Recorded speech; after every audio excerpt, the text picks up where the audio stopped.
Ragazzi, ciao! Oggi facciamo un pranzo velocissimo perché tra un po' devo andare al lavoro e facciamo con ingredienti che rimasti a casa. 2 uova, formaggio 200 g, metà di peperone, un pomodoro, 4 patate e pancetta. Dai, iniziamo perché tra un po' devo andare al lavoro!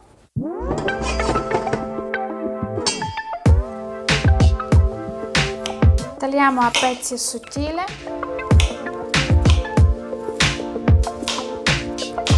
Mettiamo qua un po' di olio.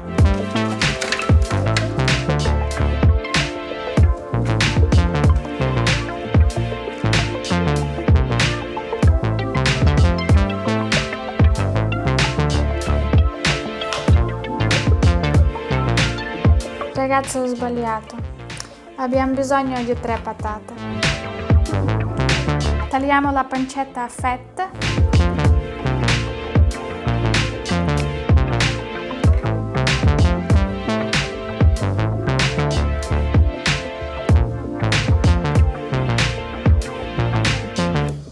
Ho fame sempre io.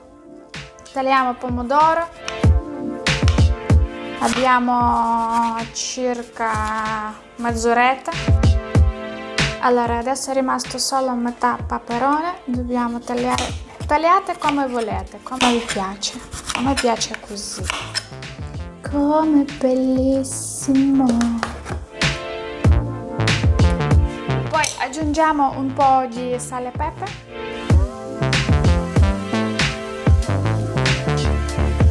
Poi versiamo il nostro uova.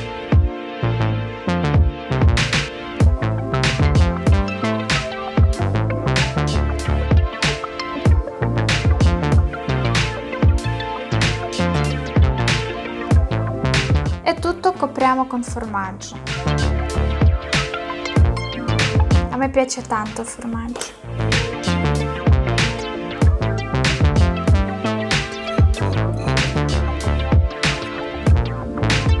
E mettiamo in forno per 40 minuti 180 gradi. Andiamo.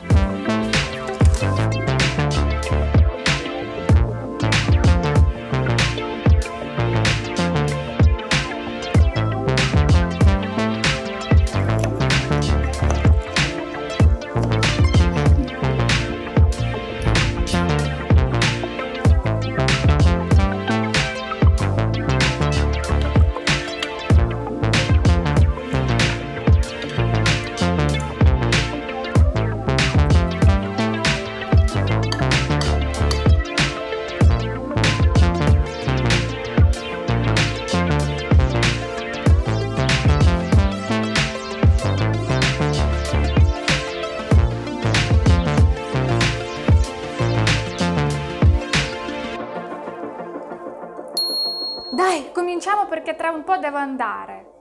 Taglio come voglio io. Oggi voglio fare così.